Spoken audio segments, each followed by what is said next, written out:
I was gonna ask you like what like anything new you'd seen or what you've been watching here lately. Because I guess we both saw Nosferatu, right? We did. And before I step into it and step into a trap, I'm going to ask you what you thought of it first.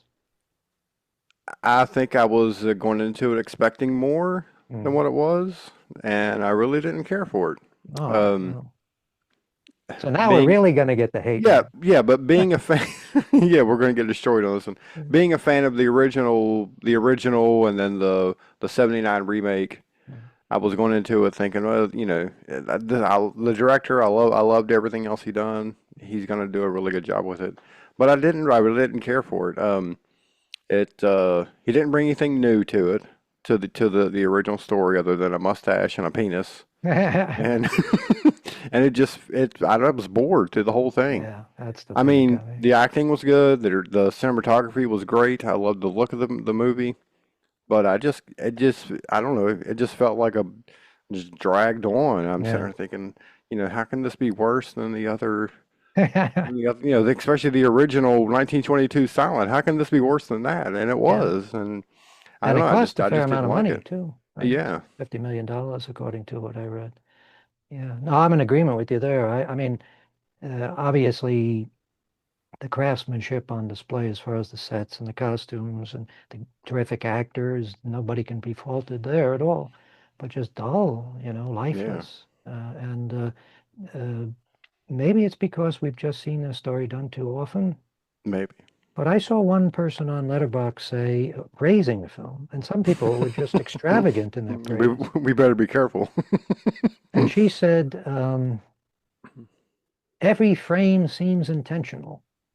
And I said, well, that's why I didn't like it. Yeah, That's the problem. All these supposed, we don't, I think we try to avoid using the term elevated horror. I think that's yeah. one tribute to Eric Christopher Myers. I think Yep. he was again opposed to that term as well, if I remember correctly. Uh, but the idea that every frame of a film should be like something you could hang on the wall means that there's nothing spontaneous, nothing real about it. Right. Yeah. I mean, my philosophy is always the camera should just be catching up to events. It should be like the director didn't even expect this to happen. He just got Right. lucky Yeah. and caught it. But in this film, everything feels like a tableau vivant. Have you ever heard of tableau vivant? Yeah. Those are those things where people sort of stand around on a, I guess nowadays the equivalent would be like parades when they have those floats where people The just floats. stand in Yeah. dress.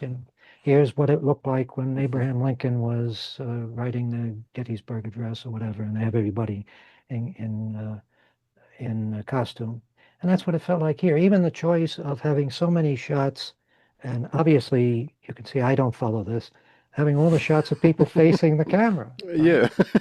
One shot after the other of the actors facing the camera. I don't know why he would choose to do that.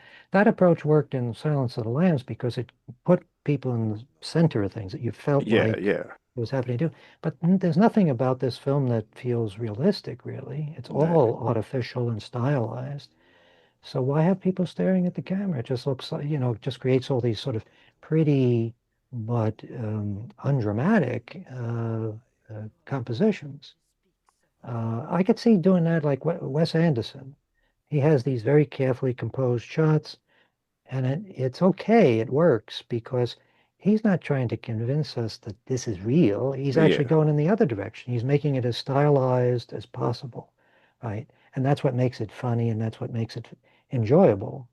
But with this story, you have to actually at some point really believe that Jonathan Harker, or whatever he's called in this, is going to a castle and meeting this guy. And there's nothing about his behavior or Orlok's behavior that makes sense.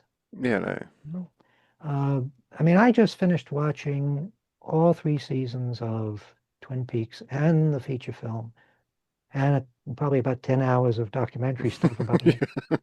So I know, and I thought incidentally it was one we're going to do a whole episode about that, I hope, Yeah.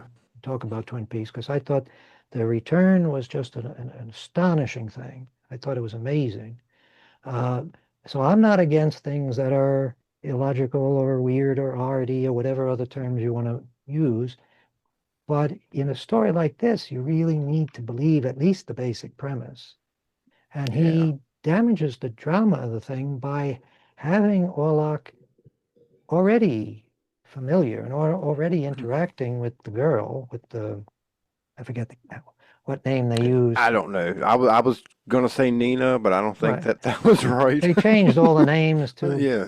to correspond with the names that were in the original German silent film. Yeah.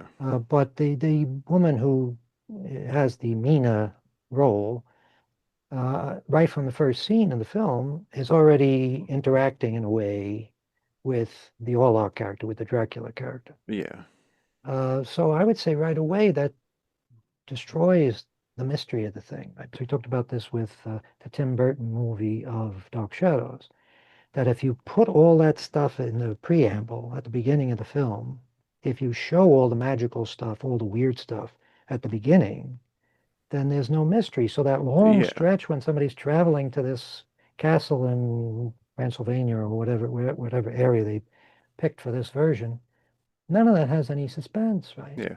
I would look at it too as thinking, who hasn't seen Nosferatu or Dracula, any kind of, so they, anybody going into watching this already knows the story. Mm.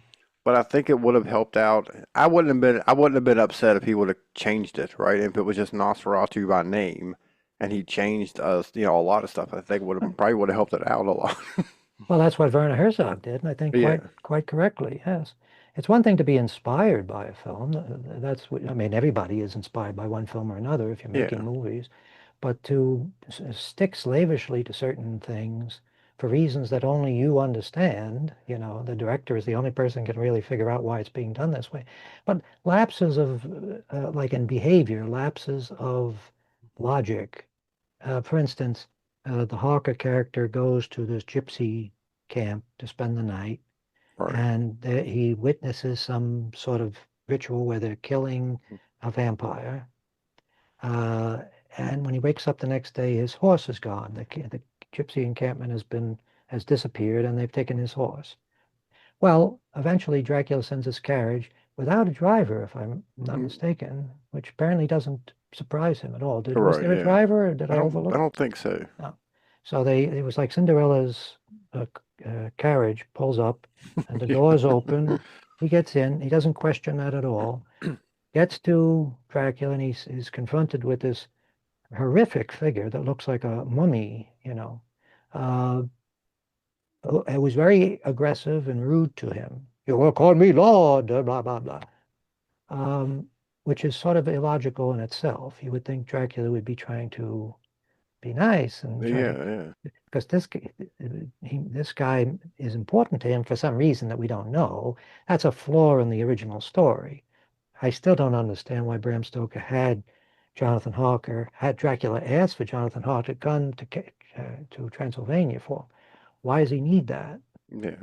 I mean, wouldn't it make more sense rather than bringing a guy over to your castle in Transylvania and have that person who you're going to be neighbors with, possibly, have that person exposed to all the shit you got up to in Transylvania, right? Including having all the gypsies given a sign of the cross. Oh, don't go near that Dracula guy. Yeah. That's the stories that this guy is going to take back with him if you allow him to survive. He's going to take back those stories to England, where you're now going to be living, right? Right. Yeah. That doesn't make sense. And you could say, well, that's all right. Dracula intended to kill him. But he doesn't kill him. He leaves him alone, and Jonathan Harker is able to escape, the castle, and he's eventually nursed back to health, and he returns to England. So I don't understand why Dracula did that. I don't Right. understand why he did it in any version other than the Todd Browning version, because there they made the change of putting together Jonathan Harker and Renfield. So Yeah. now Dracula's made Jonathan Harker his servant, and and he uses him all during his trip on the Demeter and when he gets to England. That makes sense, actually. That's one of the best improvements of any of the Right. different Yeah. adaptations of the story. But otherwise, we're left sort of scratching our heads as to why Dracula would ask for Jonathan Harker to travel that distance, why Dracula didn't kill him if he knew that he had seen his brides and he had seen all the stuff that he saw, uh, and why Dracula is made a slave of Renfield. Is it Renfield in the original book? I guess it is, right? Yeah. Renfield doesn't do anything in the original book except, talk about the master is coming and Right. Yeah. eat flies and things like that. Spends all his time in the nut house. And he even dies in the nut house. So why is he in there? Doesn't make sense, No. except in the Todd Browning version, because Renfield is actually Jonathan Harker, and he's actually doing things for Dracula. He's not just sitting around in his poop, talking about the master is coming. So those are two things I never really understood. Yeah. And also, when I watched the original, the 22 version, or even the Klosskinski version, I can get over the fact that the Dracula character is this bald, you know, thing with weird. When I'm watching this one, I'm like, how is he getting by with, you know what I'm saying? Like, how is Jonathan Harker not going, what's wrong with this guy? You know, Right. it just doesn't seem, I think if he would have changed his looks, maybe a little bit better. I don't know. But Well, then that's again, if he would have changed his looks, then it probably just would have been Dracula, you know? Yeah, it is kind of hard to think of what new way can you portray Dracula that Yeah, hasn't been done where that would still be startling or effective. My feeling is that with a character like that, you should actually take a page from Christopher Lee and Bela Lugosi. right, yeah, A little bit of stuff that just accents their eccentricity and their weirdness and their sort of dangerous, especially in Christopher Lee's case, accentuating the fact that he's this big imposing figure by shooting from below and having him peering down at everybody, yeah, giving him a little bit of a widow's peak and maybe putting a little makeup around to make him look a little more, uh, corpse-like. yeah, Those little touches go a long way because we still see them as real. They're not right, a bunch of somebody wearing a bunch of prosthetic makeup. And the fact that they're real makes them scarier, yeah, I think. yeah, Uh, we've spoken in the past about, or I have anyway, I don't know if you ever got around to seeing it, but the Louis Jourdan BBC, I think it was the BBC that did back in 1977, TV version. right, yeah, Probably the most faithful adaptation. And Louis Jourdan is both charming in a sort of oily way, but he's also scary. You know that this is yeah, not a guy you should fuck with. And when he gives you an order, it's an abrupt change from Mr. Nice Guy. He can be, there's a scene early when Jonathan Harker is first arriving, seen earlier in the film, when he greets him at the door, which is sort of a traditional scene, yeah, and he does all the business about picking up his luggage like it's practically weightless. And then as they're moving away from the door, Dracula says, "Close the door." Now, it's not the sort of thing that you would normally say to a guest, right? right, You wouldn't say it in that tone, but it shows that this charming act that he's putting on is just a facade. yeah, That he's that close to just saying, do what I tell you to do, or I'll kill you. And that is a much more interesting thing dramatically to have that constant balancing act of how polite and charming is he going to be, and how long will that last before he drops that facade and just says, "You will do what I tell you to do." Um, but in this, he's nasty to him right from the beginning, right, yeah, shouting at him, telling him how he wants to be addressed. And the other absurd thing is that business with him, and I don't know if this is in the silent film, perhaps it is, business of him basically signing over the lease to Mina by writing it in a foreign language. Jonathan Harker presumably thinks he's signing something to do with the transfer of the deed to that yeah, property, but he's actually, if I understood correctly, he's actually selling Mina to Dracula. I don't know, I mean, what value does that little plot point have? yeah, yeah, If it's something that the character is doing unintentionally, then, what does that mean? And is Dracula so particular about these things? I mean, I know that they used to say that one of the things is Dracula can't come in unless he's invited, invited, yeah, which maybe that's true, supposed to be true of all vampires, which seems like a little, kind of an odd, restriction on his behavior. Uh, and also not something that is consistently observed because he's constantly popping into women's bedrooms without being Yeah. allowed, presumably. But if he's a stickler for this sort of legalese of you got to give me Mina and you got to sign her away to me, doesn't it matter that Jonathan Harker doesn't know that that's what he's doing? I mean, isn't that kind of a trick? You're right, yeah. Sort of invalidated, right? He's not really giving you Mina for money. He doesn't know that that's the transaction that's occurring. So all sorts of things like that that I just found kind of. Also, there he travels by horse. Jonathan Harker manages to get all the way to Dracula's castle on horseback, and then Dracula takes a boat, a ship. Yeah. Why would that be? So I don't know. I'm sure they have a reason, but Yeah, I'm sure they do, yeah. But I guess the traveling by boat, that's like just classic in the original novel, right? I mean, it's well, I guess since they moved the location of where Jonathan Hawker starts from right, yeah. to Germany, somewhere in Germany, then maybe it's conceivable that he could travel by horse all the way to wherever they're saying Dracula is. I don't think they say Transylvania. Yeah, I'm not for sure if they do or not. And what'd you think about now William Dafoe I thought was great in this, but I He didn't was. like the character. I didn't like the way they done Van Helsing. Well, I think maybe what they were Not that I was expecting action star or but I mean I just didn't really care. I just don't I just really didn't like the character. they turned him more into an expert and an enthusiast for supernatural stuff, occult stuff. Yeah. I just And imagine the character was like probably high on opium the whole time or had like mercury poisoning from working in his lab or something, you know. well, maybe Yeah. he sniffed the wrong beaker. But yeah, he. I think what they were running up against there is a problem that we have with the Van Helsing character, which is, I mean, we're in 2025, or that Yeah. movie was made in 2024. So we expect to see some respect for science. Yeah. And Van Helsing is supposed to be a scientist. He's supposed to uh, respect the scientific method and look for evidence and things. But at the same time, traditionally that character has sort of been positioned as the resident expert on supernatural stuff. Right. Yeah. Right? He's the one that sort of recognizes that this. First of all, he's one of the characters that makes what I think is a kind of an elegant or eloquent, I should say, speech in most versions of Dracula about how science doesn't know everything, Yeah. and that there are certain things that science can't explain. And I have a feeling in this instance they didn't want to have a guy who says, I'm a scientist first and foremost, but I recognize that there's some things that are beyond the understanding of science. They wanted instead to position him as a guy who was an expert in all those sort of supernatural and occult things.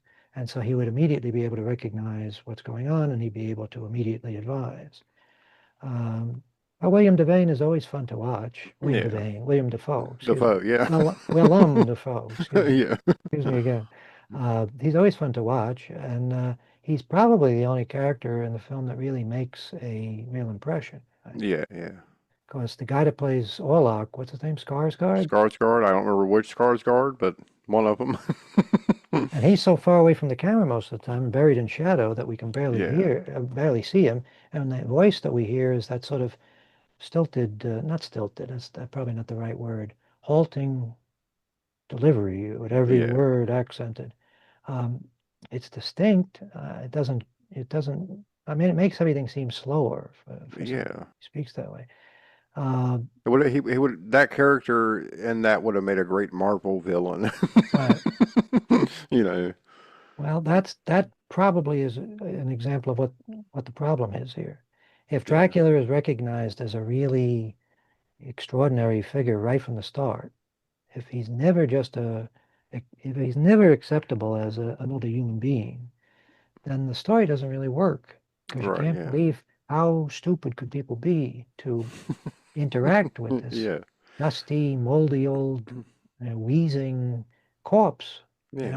with fingers like uh, claws.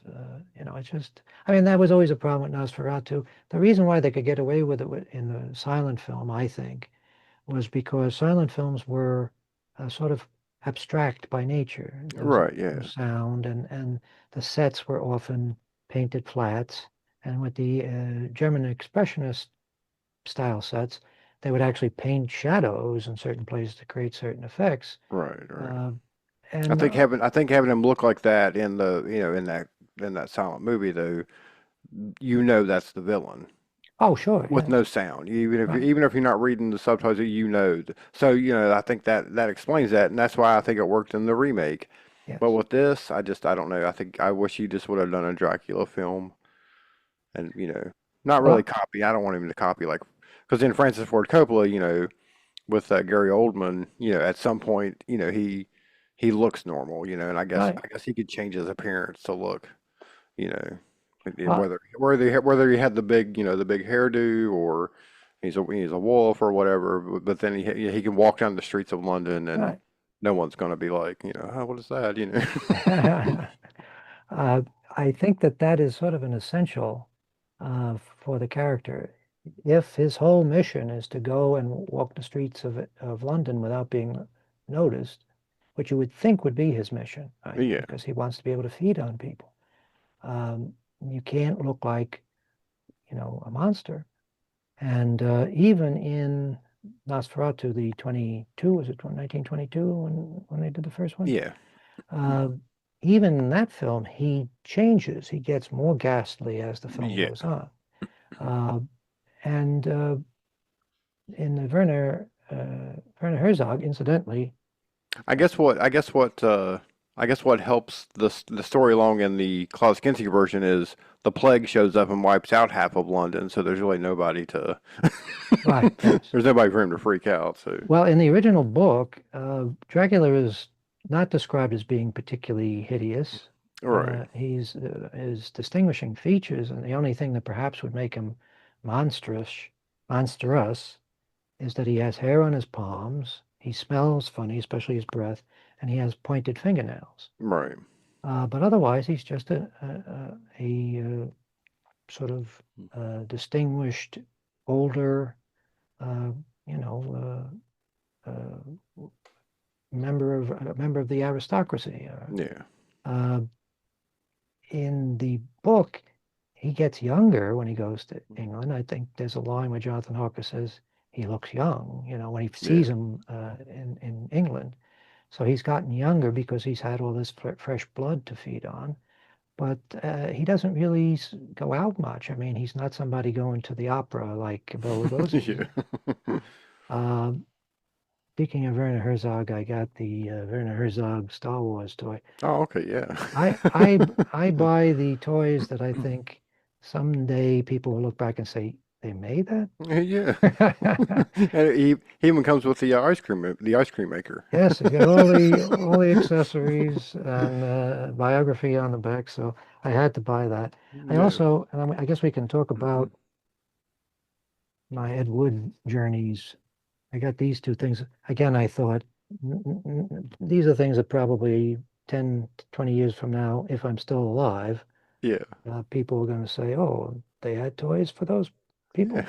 I mean, of course, it's true nowadays they have toys for everything, right? Oh yeah, yeah. There's nobody, no matter how obscure they are or infamous they are, that they can't have a toy. Yeah, I guess the most obscure one I have would be, and I don't know if you've seen it or not, but it's an action figure for Tourist Trap, which was a I've seen the film, an but I old didn't know they movie. had toys. Yeah.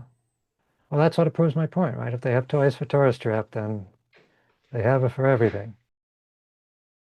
Anyway, so what else have you seen? I think we pretty much covered Nosferatu, right? Yeah, I think that's all I want to talk about that. I do want to mention one movie, a new movie that I've seen, and it's called Gush. Hmm. I've got the autographed Blu-ray here because I'd done the crowdfunding for it. Let me get rid of the glare there and get them a good. But this is a really good movie. This is made by I'm gonna call them a team of people. They've made other movies before that I've seen. Um, Scott Schumer and it stars Ellie Church. And when it comes to low budget independent films, These people, they know how to do it. Just like your movies, they are story first. They're not just trying to fill it with, a bunch of goofy shit just to make a goofy movie. They've got a good script and, and it's polished and I love all their stuff that they do. I'll have to check that out. And thank Yeah. you for putting that little mention of my films Yeah. there. I I mean appreciate most it. I mean most low budget they're and of course I'm thinking of all these ones where people, raise money and they hire Eric Roberts to come do one day's work. I just don't think they have a script where these people and like you want that good script. You want it to be, you don't have just I imagine most people just have stage direction Mhm. and then they just go in and like ad lib the Make it whole up. movie and try to be Mhm. funny. But yeah, these guys make really good movies. So Well, that's one that I watched lately. I guess what was it Wednesday that Udo Kier had passed away? he did, Udo yes. Kier, am I saying that right? Udo I've Kier, never yeah. Udo Kier, okay. He was 81, yes. 81. Don't know what he passed away from, but yeah, he had been an interesting figure in horror and cult movies going back to the 70s at least. He started as he almost had male model looks when he first started. Oh yeah.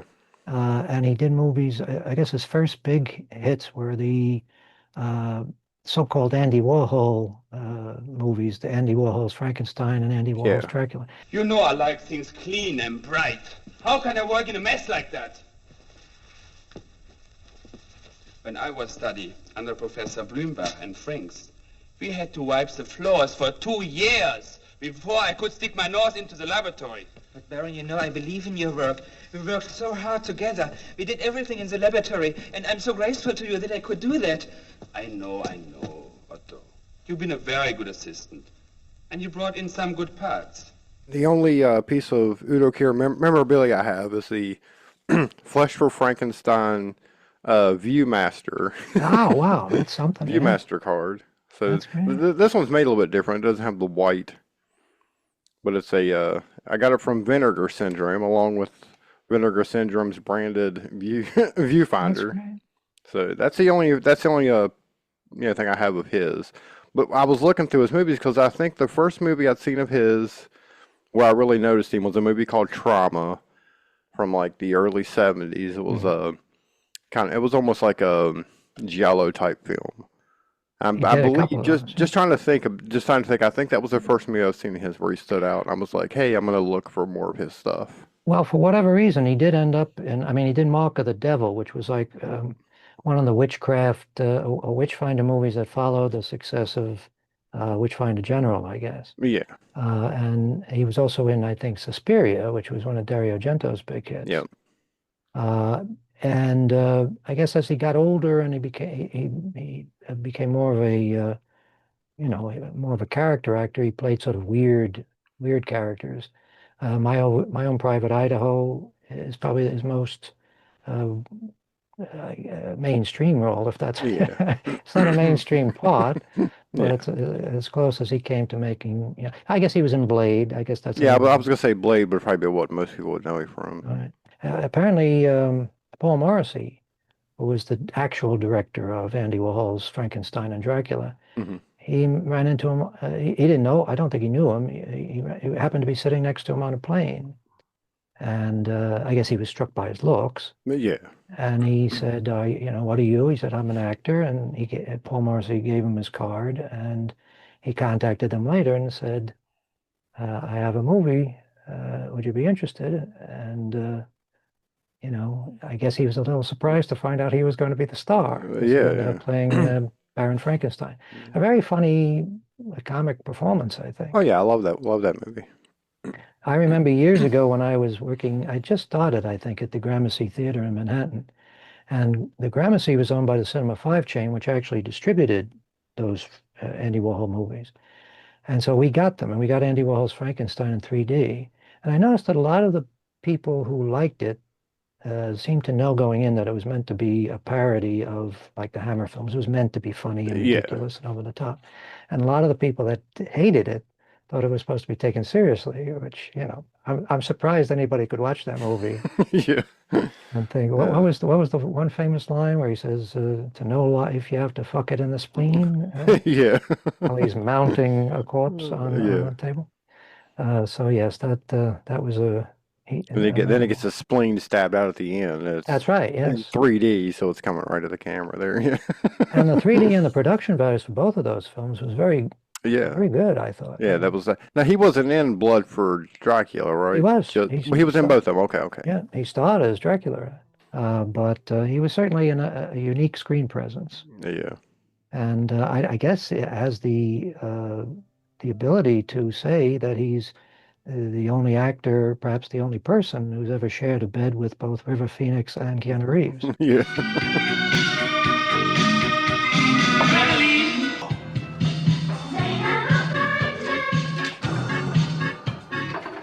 Da, da, da, da. Well, that were the old days. Well, well. Whew. How are the hamburgers, boys? Gut, Hans. Sehr gut. I don't think that I have tasted as fine a hamburger as this family tree hamburger. I'm glad you like it. But tell me, how did you boys get so far? I only left you in Portland a few days ago, right? We rode on our trusty motorcycle. And what brings you to Idaho? To this exciting family tree inn? Business. Business. Business. Business, yeah. And what kind of business? We're selling motorcycles. I see. Well, it's time for us now to go down to do some business, right? Let's go to the bedroom to create some atmosphere. What? Let's go to the bedroom next door. Bathroom? Bedroom. Oh, bedroom. Okay.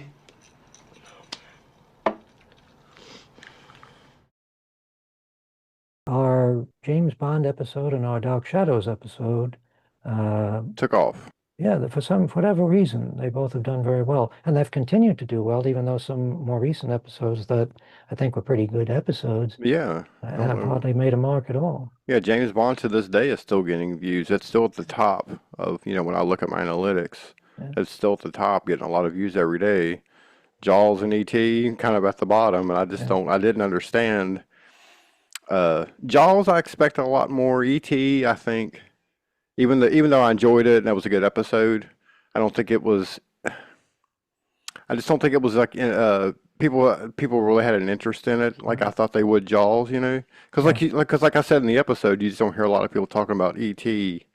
That's true. nowadays, So I just maybe that's why that one, but I still can't explain the Dark Shadows or even the James Bond. I mean, I can understand if we done a new James Bond movie, but no, we done the first one. Yeah, It right. seems to have like a really, a lot of people are interested in it. Well, and of course, anything we might say about the episodes themselves probably would be inaccurate. In other words, if we said, oh, the reason the Dark Shadows episode performed so well relative to our other episodes was because it was sort of like a documentary. We covered the whole history Yeah, of the franchise. But people wouldn't have known that until they got so they watched through it. the whole thing.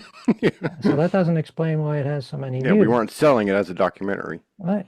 which The I same thought thing- about. Like, man, if I could just throw some captioning on it, I could probably just sell it on Amazon as a documentary.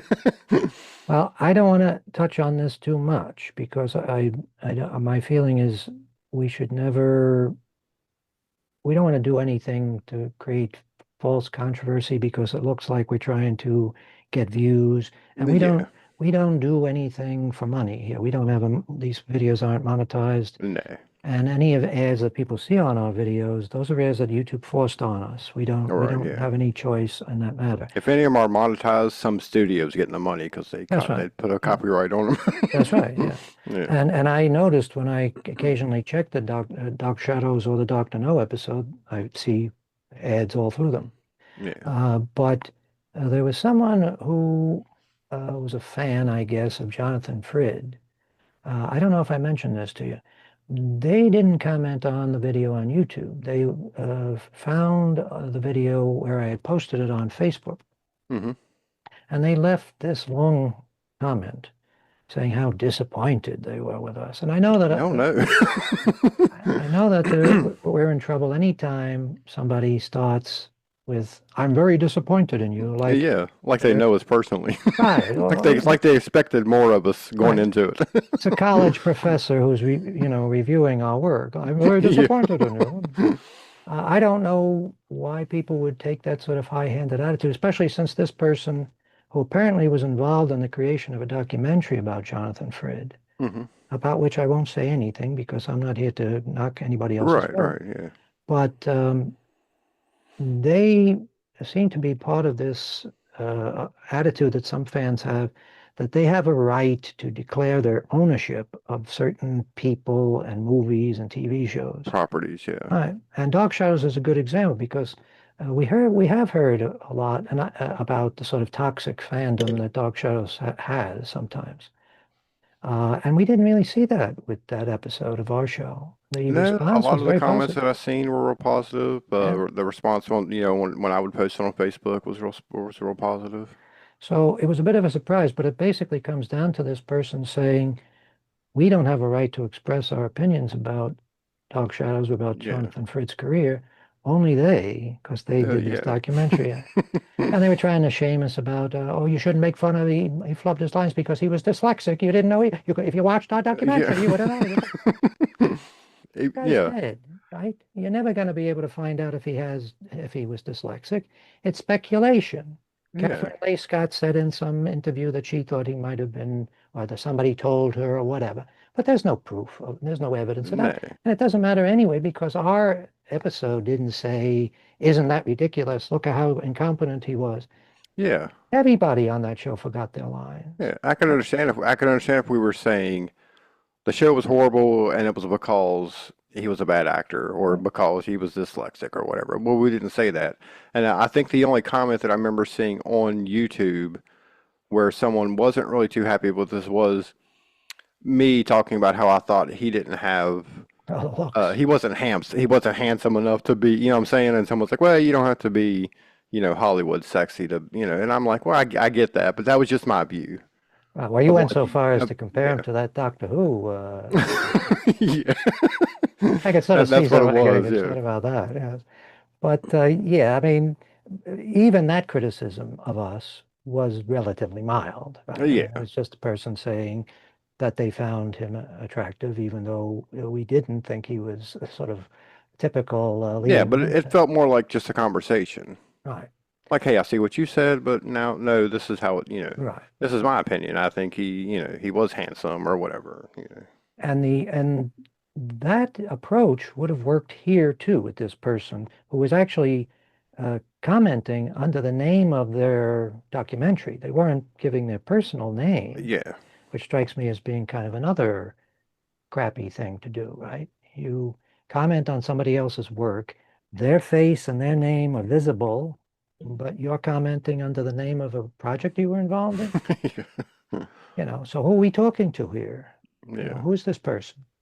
But they could have said, hey guys, I really loved your show, but a couple of things, and then you say, Right, okay, well, yeah. they're adding to the conversation. And so I'm very disappointed in you. And one of the other things they took exception to is I said at one point that he really didn't have much of a career after Dark Shadows. Now, Dark Shadows was, I think, an unexpected and perhaps to a certain extent unwelcome success for Jonathan Frid because he came from a wealthy family. He didn't really need to do anything. Yeah. So he got involved in this Dark Shadows thing and it became an unexpected hit. And I guess he wrote it for as long as he could tolerate it. But then after that, he pretty much wanted to get out of the business. Right. And this person who was commenting, oh, he did so many things after. He was on Broadway with Arsenic and Old Lace with Larry Storch. So he's on Broadway with Larry Storch? Which was a really good movie. I love that movie. Oh, wonderful Cary movie. Grant. Absolutely. It's a delight, right. But I mean, if you're saying that that's this is a person, Jonathan Frid was somebody that they're trying to make into this sort of um, uh, great giant of the theater. Right? Yeah. And yet, the only thing that he can point to in what I guess amounted to almost 3 decades was that he did that, Arsenic and Old Lace. He did a play in Canada somewhere, uh, and he did what I guess they call reading theater, where he would read stuff, Yeah. selection. Now, I don't know anybody who ever became famous in theater for reading stuff, But that was basically his one-man show. Anyway, just to put the capper on us, I've gone on too long already, I realize. But just to put the capper on all this, I happen to be looking at the archive that the Television Academy, there's an organization for television stuff, Yeah. and they have a YouTube channel where they have just unbelievable amounts of interviews, 1 and 2 hour interviews with prominent people in television throughout the history of television.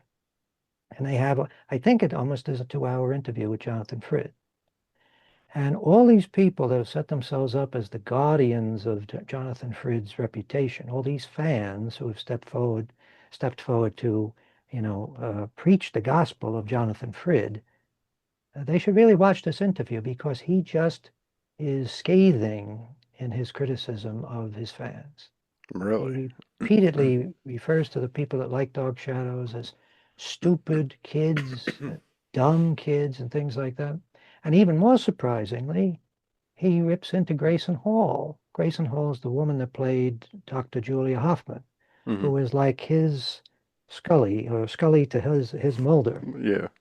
or Watson to his Holmes. And he may believe he couldn't even remember her name as he spoke about her as if she was just terrible. As a matter of fact, he used the word terrible 3 times in 2 sentences. That's how you know somebody who's an actor doesn't appreciate the work of another actor. Yeah. And he even went so far as to make fun of her eyelashes. And the one quote that sticks out in my mind, he says, "Other people seem to love her, but I never thought much of her." And I'm not saying he's a bad guy. Maybe they just got him on a bad day that day when they were doing the interview. Or maybe he was getting towards the end of his mental, he was an old man. Maybe he was having some cognitive problems. Towards the end of the interview, he just falls apart altogether. He never seems to quite understand who is interviewing him, because he keeps stopping the interview and very angrily saying, "Didn't we just talk about this? I thought we just covered this." Apparently, there was some other interview that happened before he did this 2 hour interview, and he kept confusing the two, Anyway, I can't hold any grudge against him because I understand how hard it must be for somebody who takes themselves seriously as an actor to get stuck playing a vampire. And I think we haven't even talked about that in the episode. Yeah. What a drag it must be for people to be saying, "Why don't you show us how you get out of the coffin, or show us with the fangs," So I can understand that. But he, according to this interview, didn't make friends with any of the people in the cast, disliked Grayson Hall, who everybody thought was a great friend, and mocked her acting ability, mocked her eyelashes, and said that he didn't even think that vampire stories were worth his time. He thought they were stupid. So next time somebody wants to write a comment praising, what a great genius he was, or how important he was in theater or film or television, they should look at that interview and realize what his perspective on the whole thing was. Yeah. Anyway, now let's talk about something that you're interested in. Okay. I watched The Substance. That was really good. I like that one. Of course, Demi Moore, huge fan of Demi Moore, have been since the 80s. The new girl that's in it, I can't remember. I never can remember her name. Quayle or something. I can't remember quite remember her name, but she's really good at I've liked her and like everything I've seen. And it was a really good movie. I mean, it was kind of Cronenberg and towards the end there, but it also felt kind of almost like a David Lynch type movie, and it was one of those you're not for sure what year it's taking place in because everything has like this 80s aesthetic, but then people are on cell phones, but yeah, it was really good. I enjoyed that one. That was good. And that was I up for a watched, bunch of Oscars, right? I believe so. I can't remember what, I can't think it was just maybe the acting, Demi Moore and the, whatever that girl's name is, Margaret Qualley, I think is her name. Oh, Maybe up for unusual. supporting, yeah. But yeah, Unusual she's really good. for I've liked everything I've seen her in. a low budget. It was fairly big budget film, I assume, right? I believe so, yeah. I think it was one of those done better than they expected, I think. Like kind of, one of those came out of nowhere and Yeah. kind of blew up, because it was like it's really weird. It's a weird movie. I've heard a lot about it. Yeah. Yeah, Well, I'll add I that to really the like list that as one, well. yeah. I watched Sinners, That's which the is one. where it's the Michael B. Jordan, I think is who plays in that. Right. Two brothers in the 20s open up a bar, speakeasy, I guess we'll call it. Yeah. And the whole time I'm watching it, I'm thinking, I believe they just ripped off from Dusk Till Dawn Yeah, a lot of people have because mentioned the that's what it similarity. is. They open a speakeasy, they're in there enjoying it, and all of a sudden vampires show up, and I'm like, okay, it's from Dusk Till Dawn. That's all this is. It was still good though. I liked it. You Yeah, know, a lot of people. Which one do you prefer? Do you prefer from Dusk Till Dawn. Dusk Till Dawn? Yeah.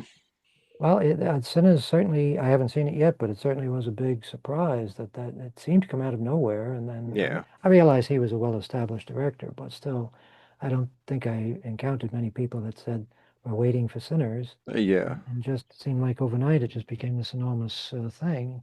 And it's nice to see that can still happen. yeah. Uh, And of course, it's one of those. If you don't know anything about it going into it, it'd be a better experience. right. If you're just sitting there like, oh shit, it's vampires. Instead of knowing that it's vampires going into it, it's one of those movies. I always think of that scene in The Simpsons, that fairly early episode where they're doing a parody of Star Trek, and Captain Kirk's line is, "The Klingons again," and that's the way I feel about vampires. It's like, Yeah. oh God, vampires again. But I guess this one had other similar sinners. I haven't seen it yet, as I said, but it sounds like it had other compensating qualities that made it Yeah, it did. It did. I went back and rewatched the original Dracula, 31. the Universal Dracula. Right. That was really good. I didn't try Spanish Dracula, which we kind of talked about that a little bit in a on the WhatsApp there a couple times, but I just couldn't take that guy seriously. The pictures Yeah. of that Dracula, I couldn't do it, so I haven't watched Spanish Dracula yet. Well, you remember actually during the Doctor No episode, I expressed the idea that possibly the reason why people praise the Spanish language version, well, there's two reasons. One, because they think it's a foreign film, and Yeah, they think they're being very progressive and haughty by praising it. But also, uh, I think that people, for certain types of iconic characters, people try to imagine themselves in those roles. right, And when they saw a movie that was really identical to the praised Todd Browning version in every respect, other than the fact that the lead actor was different. Well, it's not identical. I'm exaggerating slightly, but very recognizably the same production done with different people, different actors. right, yeah. But the lead actor is this sort of, uh, not to insult him, but he looks a little goofy, Yeah, I especially think when I he's, said he reminded me of Nicolas Cage. yeah, Nicolas Cage is more imposing as Dracula than this guy. So I think the reason why people praise the film, even despite the fact that he is kind of goofy looking, is that they think, well, that means I could conceivably play Dracula as well. Right, yeah. And you wouldn't feel that way if you were watching Bela Lugosi or Christopher Lee. But that guy, it seems like suddenly Dracula has become a game that any number can play. Yeah. I think most people think that that's a better film, and it may be technically a better film. Like I said, I haven't seen it, but is they would come in during the day and make the American version, and then your Spanish team would come in evening and overnight. Well, they would be able to see the dailies so they would Yes. know what to improve on. Hey, they done this, but let's do it differently. Right. So I guess there was some shots, maybe of Dracula or Dracula interacting with people that were better than the American version because they had that advantage of seeing what they had done the previous day, or the earlier that day or whatever. Well, I know that people say that the camera is more fluid and there's more interesting, there's more camera movement, there's more Yeah, interesting yeah, compositions. There are things to criticize in the Todd Browning version, no question about it. There are some things in the Todd Browning version that give the impression that there are shots that he never shot. yeah, Um, that so it's awkward in that way. But the things that people praise about the Spanish language version, and incidentally, there wasn't a Spanish crew. The guy who directed it was of German descent. He was born in Brooklyn, if I'm not mistaken. Yeah. He was a producer at Universal, just got the idea of, since they couldn't subtitle or dub films yet, do a separate production in these languages where there was a market, an established market that Universal wanted to take advantage of. So they knew that the Spanish version would be commercially successful because they had countries that they distributed films to where, having it in the native language would be a plus. Right, yeah. And they did that with several films, sort of on a test basis. I don't think they ever committed completely to that. Dracula is one of a handful of movies, I think, that Universal did that way. But I would say that the differences between the way they shot it and the way the Todd Browning's crew shot it weren't improvements. As a matter of fact, some of the things that are sometimes cited as improvements, like the first view of Seward's sanatorium, they have like the camera moving towards the gates of the sanatorium. And as far as I can see, it is the same shot or an alternate take of the same shot in the Todd Browning version, except it's been edited to be shorter. Right. And that's the other thing I don't like about the Spanish language version. It doesn't seem to have any editing at all. Everything they shot went into the movie, so it's endless. People Yeah. who think Todd Browning's version is boring should take a look at that, But anyway, it's I think that part of maybe one of the main motivations is that people don't want to they want to support foreign films. They want to support Yeah, work by yeah. people who aren't American, the usual Hollywood folks, which is laudable. But in this case, it was Hollywood folks that made the movie. They just hired actors that could speak Spanish. Rocket, yeah. Yeah. Speaking of Dracula, I did watch the new Wolfman. Oh, that's right. Yes. You Yeah, mentioned and the opposite of what my thoughts were for Nosferatu. I thought, well, if Nosferatu, if they just would have copied it, that would have been good. In this Wolfman, they done something completely different, and I still hated it.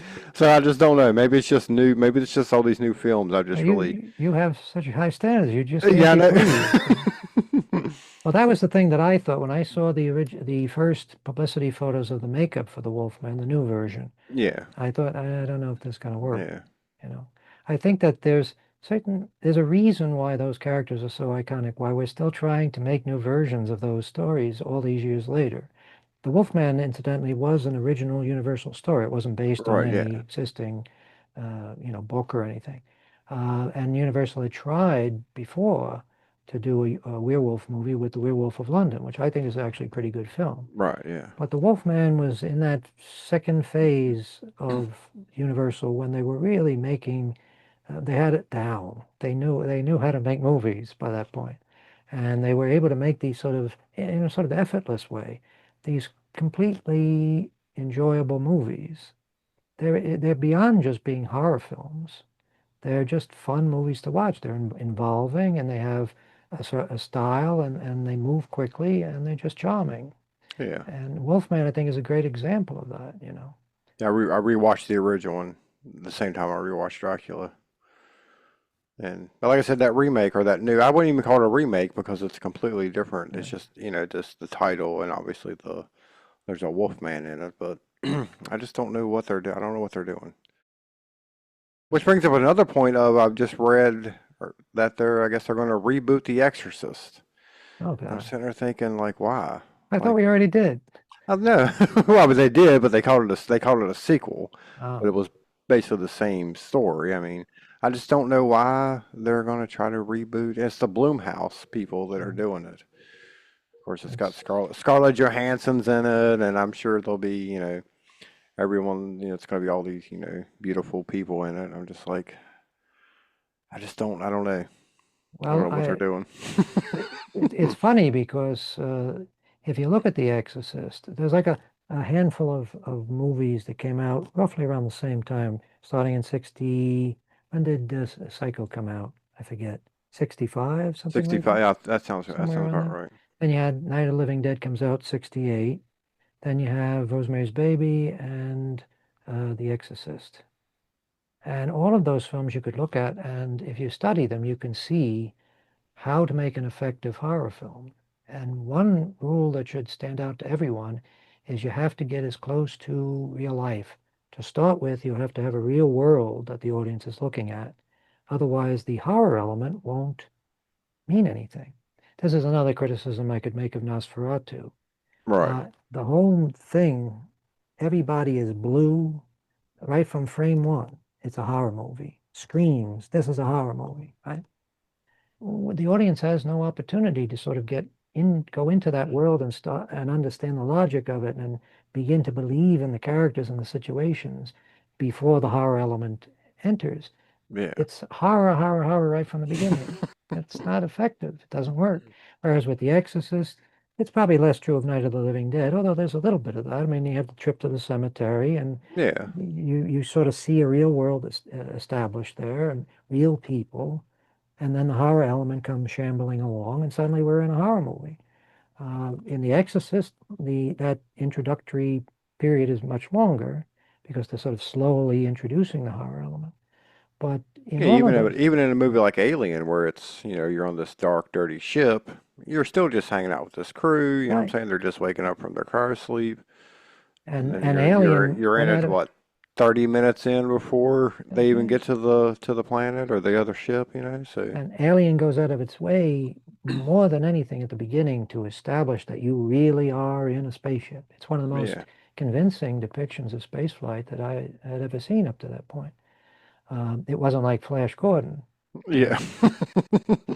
So that is, for The Exorcist, I love Scarlett Johansson. I think she's very talented and very beautiful, obviously. oh yeah, But she's already doing things like Jurassic Park sequels or whatever they're calling it now, Jurassic yeah, World. And that to me suggests that she's sort of filling a role. You're going to go from Marvel superhero movies to Jurassic Park movies to now possibly Exorcist movies. And the idea is some recognizable star that we can stick in this thing so that people will come and see whatever piece of crap we made. yeah. Put her on the poster, and that's So, what'll draw people in. and I don't know if that worked for Jurassic World. I guess that last one was reasonably successful. I guess I haven't seen it. If they're wondering why nobody's showing up for movies anymore, this could be the Yeah, reason.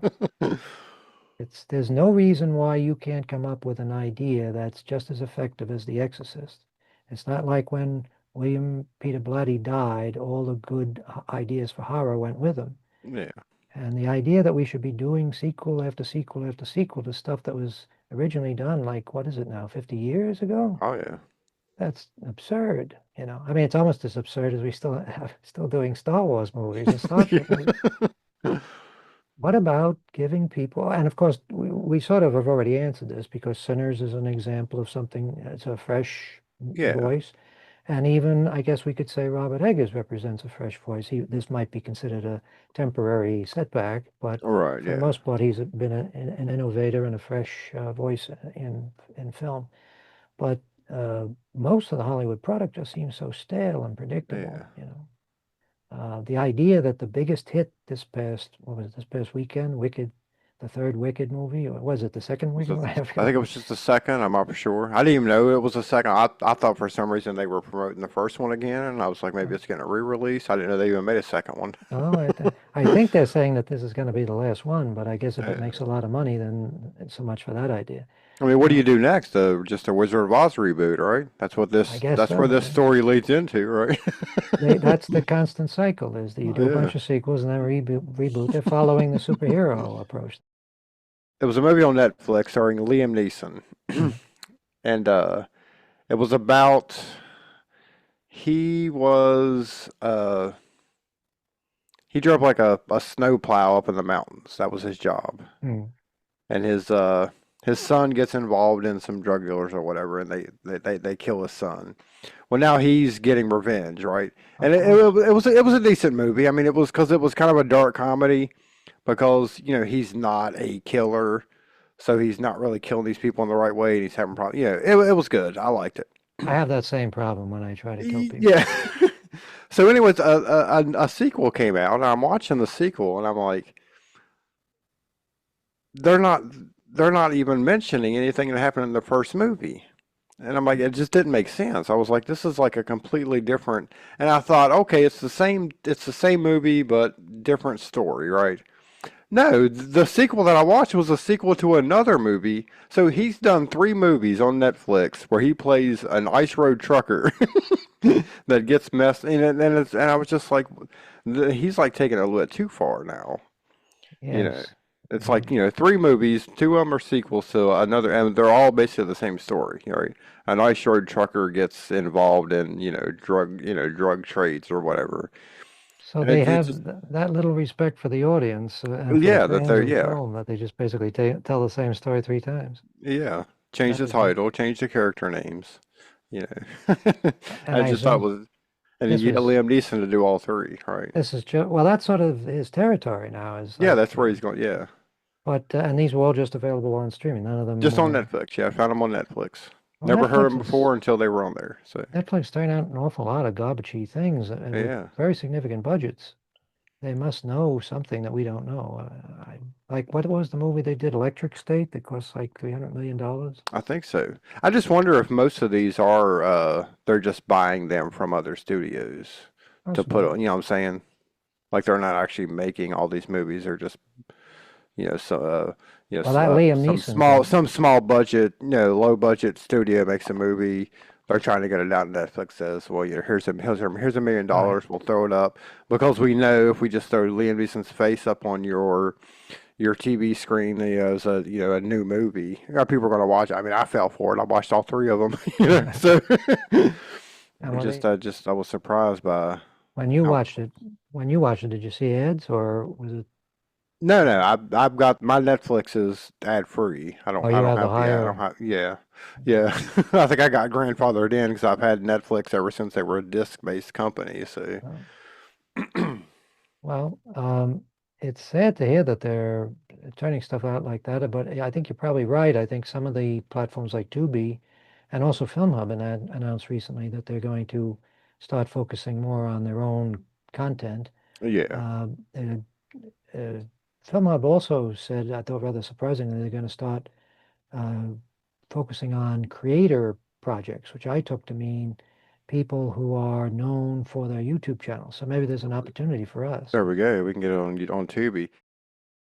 I was surprised by how uh, uninteresting the Stranger Things trailer for season 5 looked. I didn't even watch the trailer. I think I dropped out of that show maybe second season, maybe. Everybody seems to say that about that Yeah, show. well, it's the Watching same this show. problem. It's the same problem with any show that has kids. Once they start getting older, they're less cute. You're like, okay, I'm gonna. That was the secret of The Simpsons being on for 40 years, is the kids never got older. Yeah, You yeah. know, Well, that's that's why true. it continues to work. But once the kids start getting older, it's like, well, I'm not really interested in that anymore. Yeah. Also, wasn't and That again, came out wrong. I don't want to say like I'm only want to watch stuff with young kids, but it's just the characters. As the characters get older, you're it looking for loses the that charm that the original had. looking for the Jeffrey Epstein channel. Yeah. But it also wasn't, and again, I haven't watched Stranger Things, but I've certainly seen clips and heard people talking about it. Wasn't the idea there that it was like the oddball kids that didn't fit in, the sort of Yeah, outsider? yeah. They play D&D, and And that sort of dissipates as you get older. As odd as I was as a kid, right. I'm still odd, but nobody notices. There's not much of a story in it. Yeah, So having a bunch of odd older people is just not as interesting to the yeah. audiences. I mean, it was the same with sitcoms in the 80s. Once Steve Urkel becomes, a young, older teenager, that show doesn't work anymore. Yeah.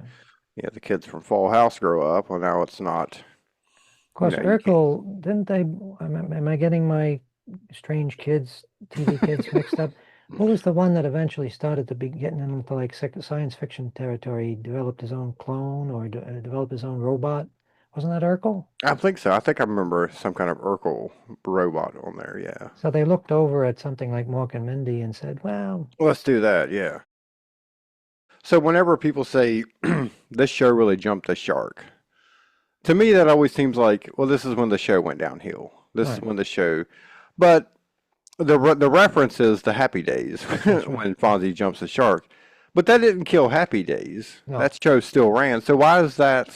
Why is the jump the shark moment related to something people say? Well, that's when the show went downhill, and that's when the show became Well, bad. I can imagine Gary Marshall and his writers saying, "Hey, listen, we've already spun this off to a show that's about a guy from outer space."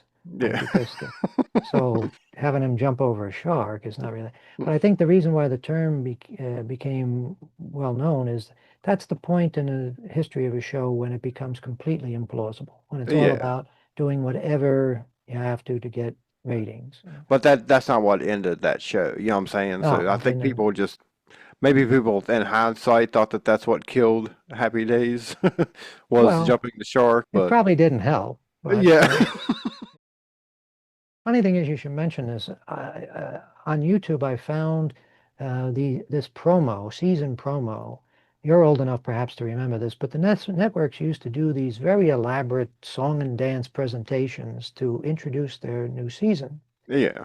And I found this video that's one of these promos. I found it on YouTube, and it was so inspiring. I just was overwhelmed. It's like, all these shows I know were shit. I never watched them, but boy, if I had seen that promo, I would have been Yeah. there. They have Henry Winkler and somebody else arriving in a helicopter going over the skyline of Manhattan and landing at a heliport, and all his fans around, and they're all singing in unison, and there's dance numbers breaking out. Yeah. It looked like they spent a fortune on this thing. It was unbelievable.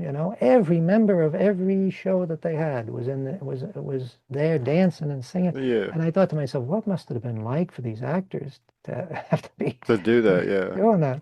But it was effective, Oh, yeah. and it also made network television seem like a place. It wasn't just shows. Yeah, yeah. And this might be something that Netflix should think about. Oh, there you go. When you tuned into ABC on a particular night, you knew what to expect, and you felt like you were going someplace and you were hanging out with friends.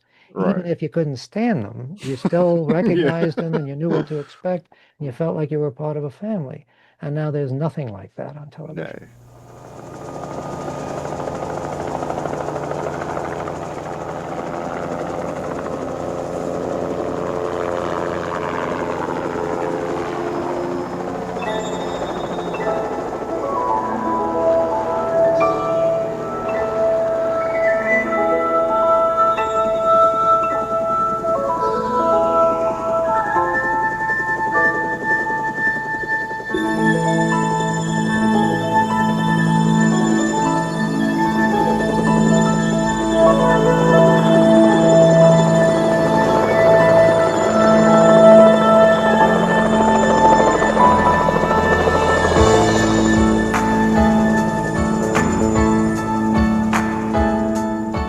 When you wanna be in great company, come on and join our family. Come on along to the place where you belong. Strike up the band, we're playing your song. There's new excitement coming on strong. Come on along to the place where you belong. Come on along with ABC. We're reaching out, it's you and me. Come on along with ABC. Come on along with ABC. We're reaching out, it's you and me. Come on along with ABC. Chasing a dream or taking a chance, striking a rich or finding romance. Come on along to the place where you belong. Come on along with ABC. We're reaching out, it's you and me. Come on along with ABC.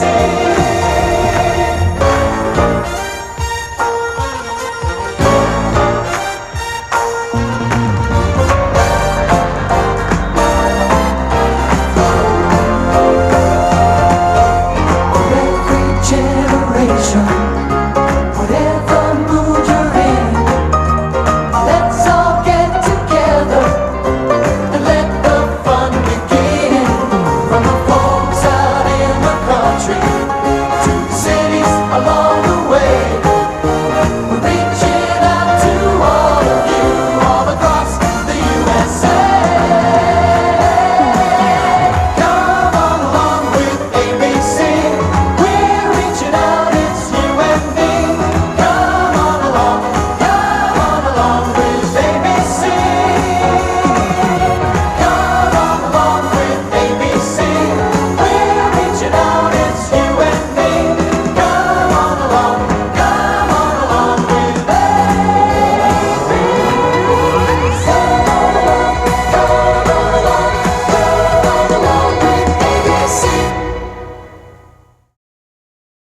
don't even remember the last time I've watched live network television. I can't remember the last thing that I I can watched. beat you on that. I don't even know if I have the ability to. I mean, everything on Yeah, my I TV currently is set don't. Yeah, up for. I currently don't have. I just have internet. I don't have cable. Yeah. But even before that, I don't remember the last, live television. I guess people still tune in for things like the Super Bowl and for the Oscars to a certain extent. Yeah. But I mean, there's still sitcoms that come on, but I don't watch them. yeah. I never was a big sitcom fan, though. Um, I guess the only sitcom I wouldn't consider a sitcom was Seinfeld. Yeah, That was the only, I didn't watch Friends or, I just wasn't a yeah, big I fan never of was a big fan. Roseanne. To me, those like, the shows like Roseanne and Friends and all that, it was, the comedy was, almost expected. Like if you knew the joke before it happened, Well, I would defend. they weren't enjoyable. I would defend. I never watched Friends, so I can't defend them, Yeah. but they have to defend themselves. But Roseanne, I would say, for the first several seasons, that was a wonderful show, and it was Yeah. very well written, very smart, and it was a rare example of a show that really did show a fairly convincing picture of working class life. And then it became a big success, and Roseanne got her facelift, Yeah. and it started to become something else. And by the time it ended, of course, it was. I can't speak about this more recent The incarnation. new ones, yeah. I guess that was a shit show for other reasons. Right. But the original few seasons of Roseanne, I thought were very well done. Yeah, I think those first two or three seasons, I think Norm Macdonald was maybe it was like a writer on that Oh, was show. he? Yeah. Yeah. Well, it had its finger on the pulse, and I Yeah. think it sort of lost that as it went along. But I was a big sitcom fan when I was a kid. I was the sort of kid that, well, I don't know if there are many kids like this. I would sit and I would watch, if they were running like 4 episodes of MASH on Channel 5, I would watch 4 episodes of MASH, Yeah, yeah. and then I'd switch over and maybe watch two episodes or 4 episodes if they were running them of The Odd Couple or what were the others? Sir Frasier for a while was Oh yeah, I one I loved watched. Frasier. That was a good one. And that was really pretty much all through my childhood. MASH, The Honeymooners, um, The Odd Couple, Seinfeld I used to watch. All those shows just seemed, and of course The Simpsons. I used to Oh yeah. rewatch that over and over again.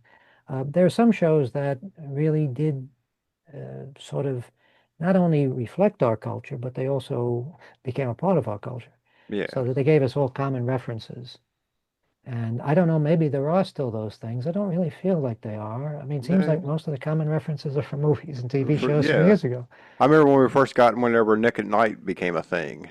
Start watching like Rhoda and That Girl, and and I was like, Yes, okay, these are done now. These are good, sitcoms if that's what you want to call them. But that was the other show that I used to love was Mary Tyler Moore Show. yeah, And here in New York, they used to run Mary Tyler Moore like 3 episodes at like 2 o'clock in the morning. So I would come home from the theater I worked, travel from Manhattan back to Queens, and buy a six-pack and sit watching Mary Tyler Moore for a couple hours. yeah, But they were comforting, because you do have the familiarity with the characters after a while. all But right, I've noticed that very often with even with Mary Tyler Moore, even though there was a feeling at the time, and I think probably it's still the general attitude that the later episodes were the better episodes. But when I watch it now, I feel that really the earlier episodes were the stronger episodes right, because what we're really interested in is the characters when they're at their most vulnerable, when they're sort of forming.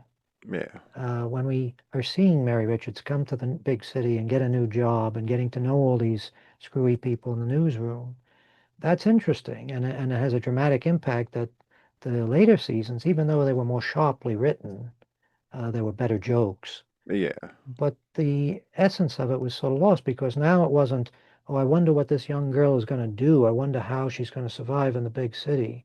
It was a much older woman, a visibly older woman yeah, who it was pretty well established. I mean, she was practically running WJM.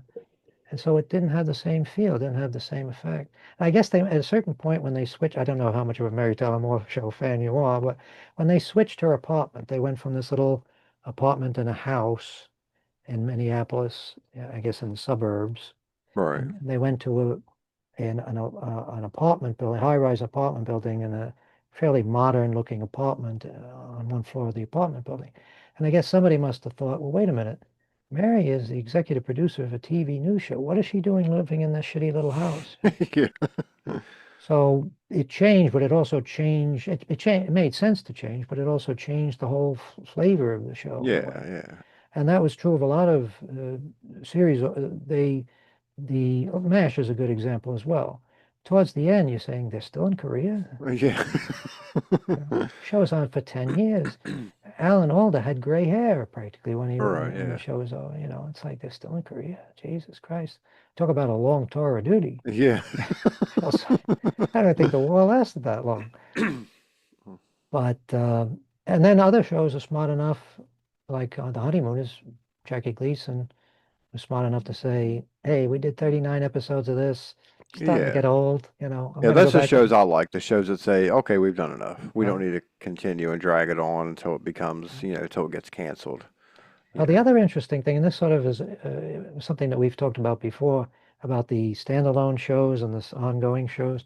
Nowadays, everything is ongoing. Yeah. It's more like soap opera or serial style storytelling.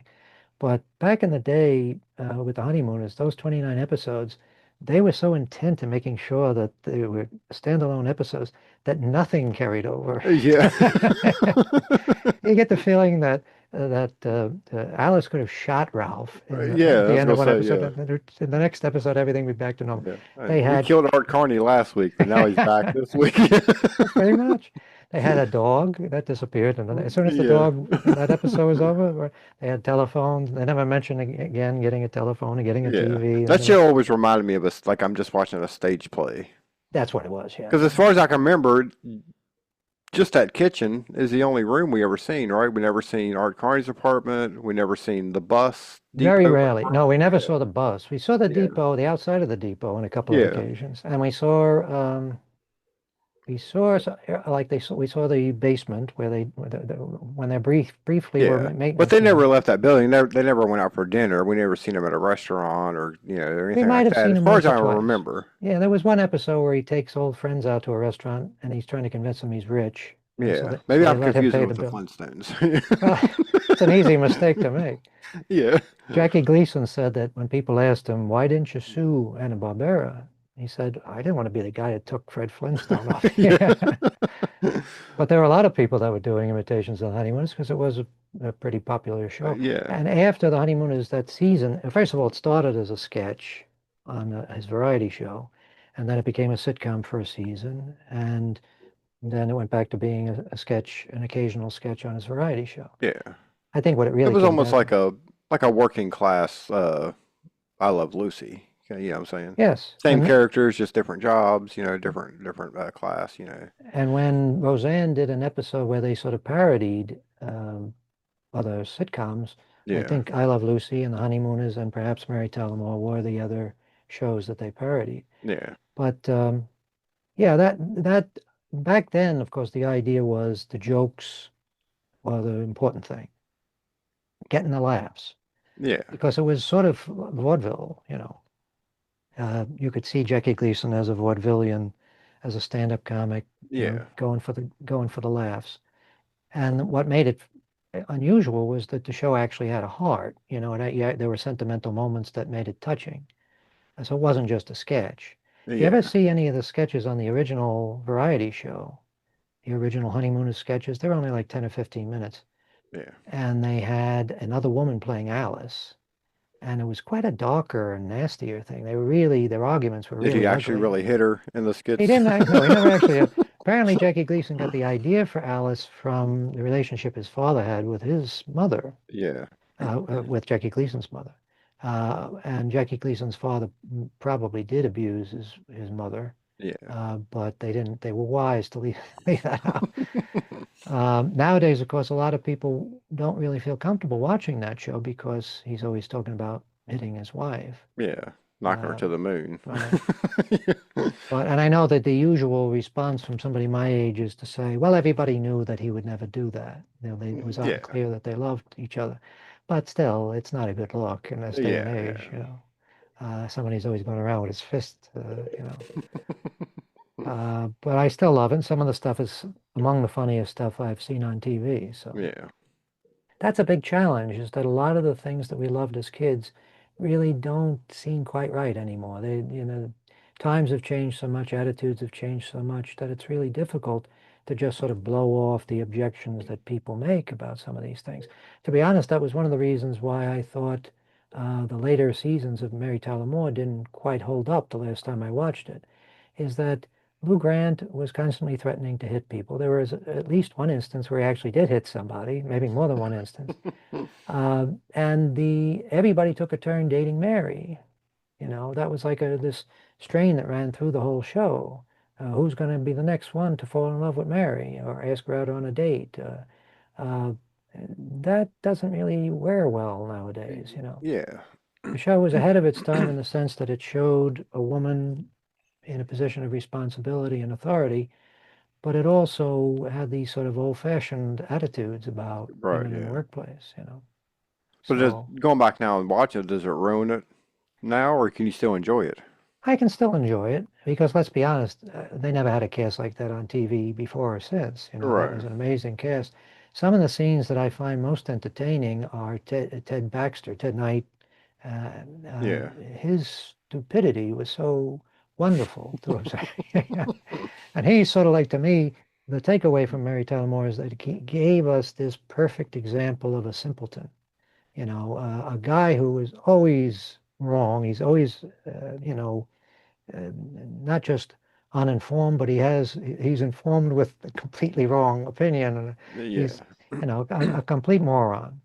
And of course, a moron who is convinced that he's absolutely right about everything and the best at everything, most attractive guy.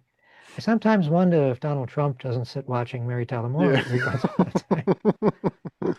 But I know whenever Seinfeld dropped on Netflix, and a lot of I guess young people were watching it, and they were like, it's not, these characters, it's not PC anymore. And I'm like, those characters on that show, you were supposed to hate. right, They were, they were they never were really PC. obnoxious assholes, right? I mean, you weren't supposed to watch and go, oh yeah, I really identified with, Jerry or Kramer. It's like, you're not really supposed to. That's what made it funny, is that, Right. they didn't care about anybody else, and they treated everybody else like shit. But it was still funny. Yeah, it was funny because unfortunately it wasn't that far off. I mean, it was pretty realistic Yeah. depiction of a lot of people, in that sort of class and environment. Yeah. Yeah, I love Seinfeld simply because it gave us George Costanza. Yeah. I mean, I think he's similar in a way. He's not as stupid as Ted Knight, but he's they created a perfect example of that type of person in George Right. Costanza. I know But he people was, like I mean, him. he was just based off Larry David. That's who that character was based off Was of. that Larry David? Yeah. Yeah. Well, Larry David certainly has gone on to, I mean, it's an example of somebody who wasn't like a one-hit wonder, right? He Yeah, he went was on on for, Saturday night with the Friday night Saturday Night Live ripoff called Friday Nights. I think mm, he was on that for one season and got fired, maybe just one episode, and then nothing until Seinfeld, and then of course later on, he had his Curb Your Enthusiasm, which was a great show too. I loved it. yeah, well, he's a very funny guy. Yep. I was listening to Scott Galloway. I don't know if you ever watched Professor G. He's supposedly he talks about the economy, but he's sort of like a uh, all-around philosopher Right. and humorist.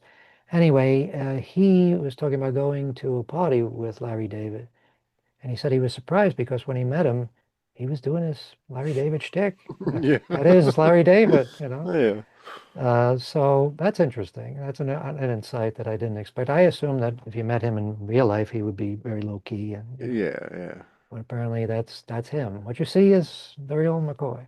Yeah. I think Jason Alexander had said the first season he played it like William Shatner. Oh yes, yeah. And then at some point he started thinking, this is too, he got with Larry David and said, this would never happen. This is too far out there. And Larry David said, that actually happened to me. Yeah. So then Jesse Alexander figured out that character was Larry David. So then the rest of the seasons he's played it like, Larry David. less Shatner, Well, Shatner, I guess, has been an inspiration to all of us, but Oh yeah. it's nice to know. I guess with George Costanza, I think of so many instances where he said things that sort of, being kind of a nut job myself, I immediately know what he was talking about. Like there was one episode where he's trying to keep his worlds separated. Yeah. There's this group of friends, that's one world, George's world, Yeah. and that seemed like an interesting insight for a TV sitcom that a character recognizes that he has all these different worlds that can't come in conflict or Right. in contact with each other because he's behaving differently with each group. Yeah. I don't think I had ever seen that addressed on a sitcom before. Right. Yeah.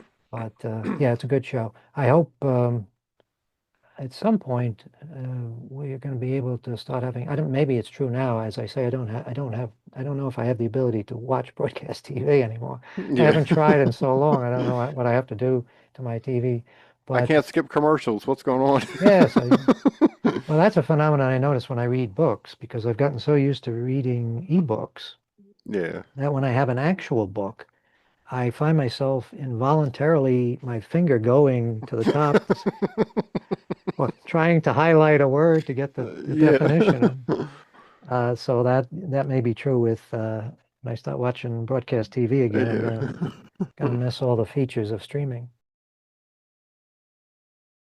Incidentally, I just held up. I went back and I watched Tim Burton's movie of Ed Wood, and I enjoyed the movie. Of course, it's a wonderful Yeah. film, and I also read this book. This is not an enjoyable book. This is a pretty Right. grim and horrific book. But reading this inspired me to look for other books about Ed Wood online and about his entourage. And I Right. came across a book by a fellow by the name of Bob Blackburn. And it's called Kathy Wood and I. And it's available on Amazon, I think, as an ebook. It might be available in a print edition as well. I think it's self-published through Amazon's Right. Kindle publishing.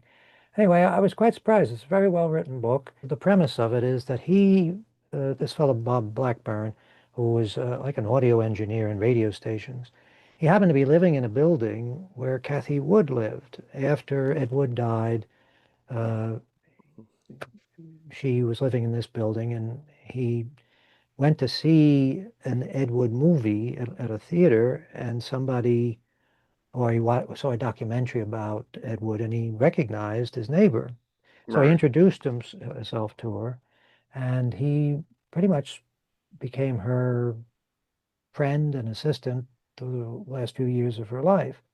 Now, you might say, that doesn't sound like a very interesting book, because Kathy Wood, of course, never really did anything. I mean, she was just married to a guy who wasn't really a very good filmmaker, but a famous Yeah. person.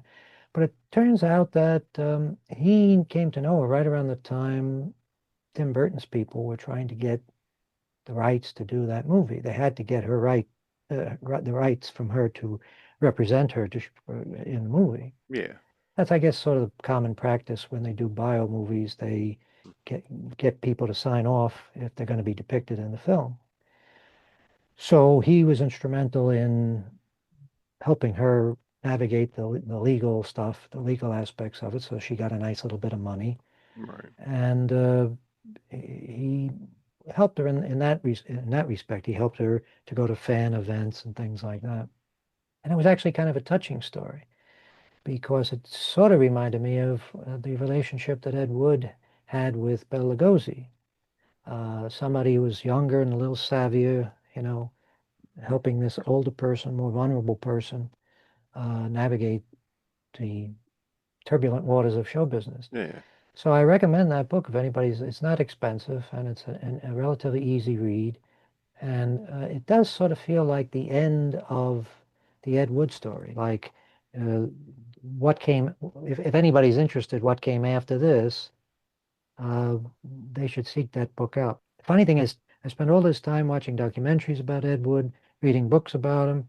I guess I read like 3 books about Ed Wood over the past 6 months, and yet I don't think I bother watching any of Ed Wood movies. Uh, and that's an interesting thing. It's for me, it's the world that he existed in. Yeah. And, I will watch like a 90-minute YouTube video of somebody going to visit the places where Plan 9 from Outer Space was shot. before I would watch Plan 9 from Find Outer out from Space, space, yeah. which is kind of perverse and may Oh, just yeah. just be a wrong-headed attitude. I don't know. Yeah. Well, that's what I think made that Tim Burton movie so good was it was just an interesting character, right? Interesting characters that him and the people around him, and that's what made that better than any of the Ed Wood films. Yeah. There was no self-awareness in any of the Ed Wood films, so it was very difficult. He seemed to be completely sincere in the things that he was presenting, even in Yeah. even the pornographic films. Excuse me, you get the impression that he expected you to find that really erotic, although I don't think I've ever seen anything more unerotic than some of his hardcore. I think he did like one or two hardcore films. Most of the rest were fairly softcore, but Yeah. he was. It's a sad story, and if you just read Nightmare of Ecstasy, you get a little bit of the flavor of that sadness, that tragedy. Yeah. But the Kathy Wood and I book sort of gives you the other part of the story. Yeah. The one scene from the Tim Burton Ed Wood movie when he's in the phone booth talking to the producer studio. Ah, you didn't like it. All right, I'll do better next time. I'm like, I felt so bad for him, like, because he's trying to stay upbeat and positive, and it's like, inside he's sitting there thinking, I'm not going to make it. Well, I mean, yeah, that line does sort of encapsulate the spirit that makes him such an entertaining character and such a sympathetic character in that film. That somebody can say, I thought your film was terrible, and I say, well, the next one will be better. Yeah. That makes him seem like an admirable figure, Right. I was watching a video by Kevin Smith. He did a video for the Big Think channel. And the premise of it, from what I watched of it, was that to be successful, at least in filmmaking, I assume he's speaking about filmmaking since that's his area of expertise. To be successful, you have to have a reasonable amount of unreasonableness. Right. In other words, you can't be so sane and so practical if you're trying to do something which, let's be honest, is kind of an insane thing. Yeah. To think that you're going to be a success as a movie maker is kind of an unreasonable thing, and you have to be unreasonable if you're going to be successful. Right. Yeah. And I think that's, I don't always agree with everything Kevin Smith says, but that I think he's right on. And Ed Wood represented that, I think, in its purest form. Nobody was less qualified to make movies than Ed Wood. Some of his films are hilariously awful. But his spirit, that drive, which apparently existed right up to the end. He's still writing scripts and things right up to the end. So that's admirable. Right. You watched Lincoln Lawyer and Goliath, and you also said I watched that. Goliath was really good because it was a series of serial, but each season was different. So the first season was just your normal lawyer drama. Yeah. The second season felt like a Tarantino movie. The third season was like a film noir. But it's really good. I mean, the way they done it was really good. But it's the same character through all, the same storyline through all three seasons. Same character. But it was really good. Who's the star of that? Billy Bob Thornton. What's that? Billy Bob Thornton. Oh, Billy Bob Thornton. Yeah, I think I have seen this advertised. Yeah. Yeah. So you give a recommendation for that? Yeah, it was really good. The Lincoln Lawyer is a good show. I mean, just as one of these, I'm just going to turn something on and watch it. It was decent. Is that about a lawyer in Lincoln, Nebraska, or is it about It's a lawyer who always works out of his Lincoln. Oh, okay. That's his office, so that's why they call it. Not about Lincoln. It's not about, okay. Yeah, I would never have guessed that. Yeah, it was originally a movie first, I think Matthew McConaughey. Oh. And then the TV series just takes that. The first season's basically a remake of the movie, and then they kind of expand on it. But I think you said you did not have a good opinion of Alien Earth. I did not. Didn't even finish it. Oh. I think I watched 2 episodes, and I was like, okay, I'm done. Because, again, what are you doing new? Nothing, Well, they did have that little eyeball thing. Well, yeah, but I mean, that's not the point of watching I was it. angry about that because I had the eyeball thing in one of my scripts, and now I can't use that. Oh, well. But does it have the aliens in it, or?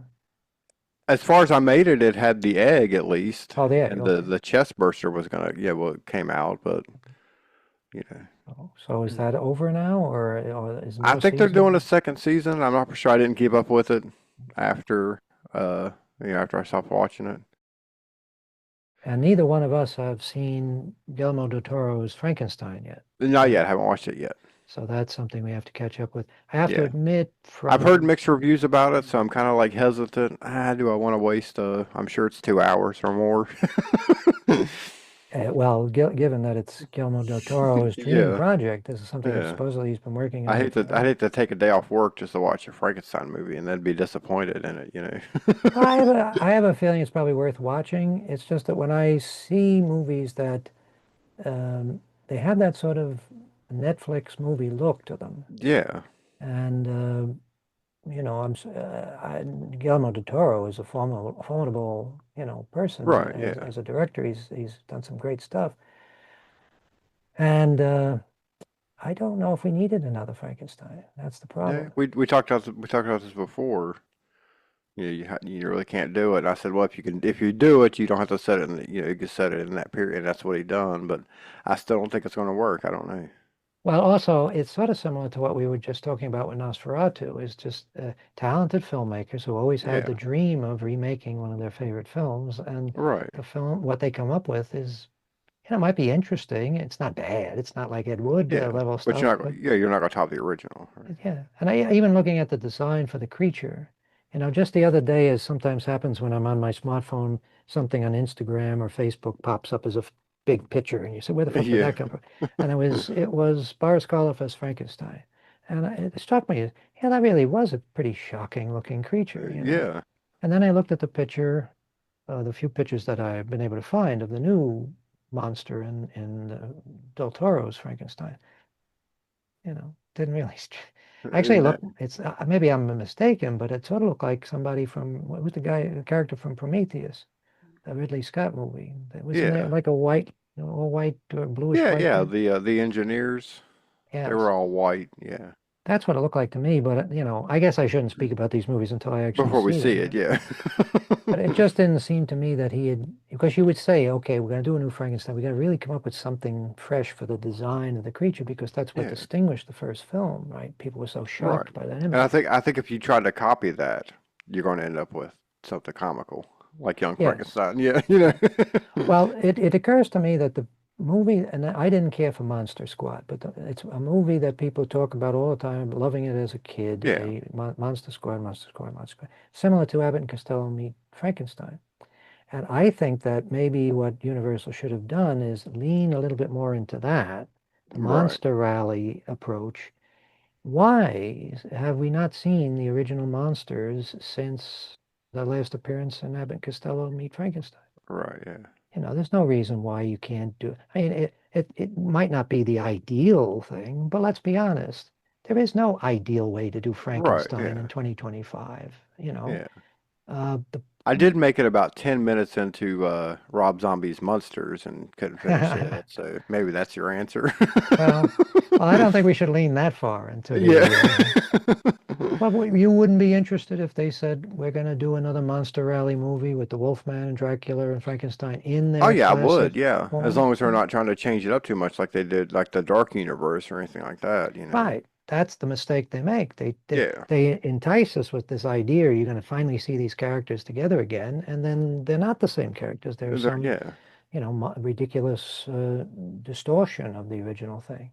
I don't think there's anything shameful as long as that's your stated purpose. We want to do a Monster Rally movie similar to Abbott and Costello Meet Frankenstein, or Right. one of the other ones like Frankenstein Meets the Wolfman.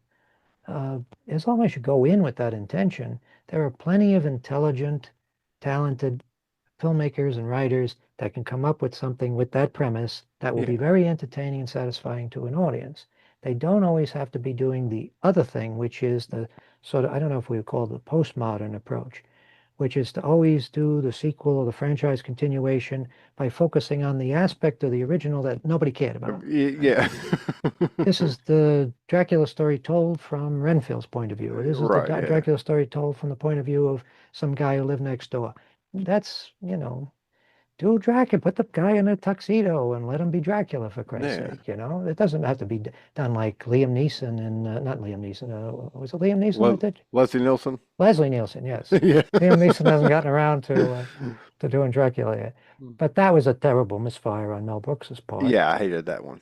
And I think that the reason it was such a misfire was because it was this sort of amalgam of all these different Draculas, right? If he had done what he had done in Young Frankenstein and focused on, really it was just a parody of the first three movies, right? Yeah. Frankenstein, Bride of Frankenstein, Son of Frankenstein.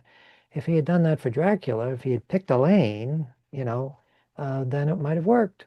Yeah. But I really would like to see a Monster Rally movie done with some wit and style, something that isn't ponderous and artsy, but is intelligent and clever. I think that could be a big hit. And I don't think it has to be pitched to children. I think that was the mistake with the Monster Squad was that supposedly it was a children's movie. I mean, it looked like they were going for like an E.T. vibe. Yeah, I mean, it was more older teenager, I would say, would probably, I mean, I saw it as a kid, but I saw a lot of stuff I probably shouldn't have seen as a kid. But But didn't it have some aspect like the Frankenstein monster and one of the kids develops like a friendship or something? yeah, the Frankenstein monster and a little girl. So I guess it kind of harkens back to that the original Frankenstein. He just didn't throw this girl in a lake. I want to see Frankenstein ripping arms off again. Yeah.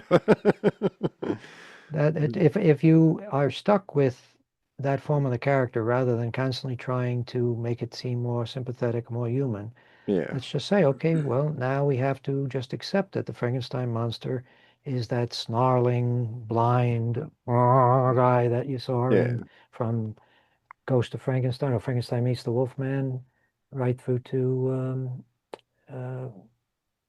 what is Dr. Frankenstein's? What's that TV kid show? Dr. Rockenstein's House of Horror or whatever it was. Yeah, I think so, yeah. Saturday morning it wasn't a cartoon, it was a live action show. It was terrible. It was one of those things that they'd get like Charles Nelson Riley to play. But anyway, well, I'll stand on that to my dying day. We need a Monster Rally movie that isn't stupid and that isn't too artsy. Oh, this is an example of what a strange person I am. I think I showed you this. Oh, yeah. I was going to ask you about that one. I mean, you showed me pictures of it. I don't know. Should we make this a contest? If people can figure out who it is, yeah. We'll send you, I don't know what we could send anyway. We don't have anything to send. Does that look like anybody? You know who it is, right? I know who it is, yeah. After you told me. I didn't. Once you told me who it was, and I seen it fully. Yeah, I think the lighting is... Yeah, it's kind of hard to tell with given the lighting, but it's not me, which some that I sent the photo to said, "Was that you?" Yes, that's me. Yes. Anyway, should I say who it is, or should we?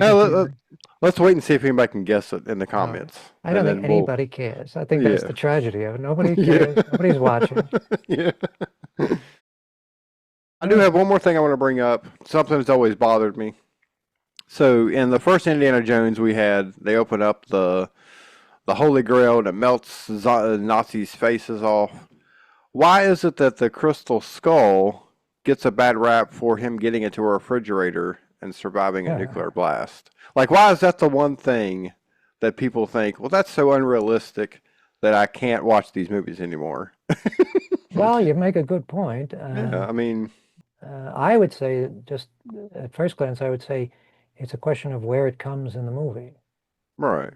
And also in the case of Raiders of the Lost Ark, it suggests it's the power of God. So it's a supernatural thing, which the audience will sort of buy into. If you introduce it in the right way, they'll accept that, yes, this thing has certain powers because it was actually something that God created, the Ark, right? And or his followers created it and he blessed it or whatever.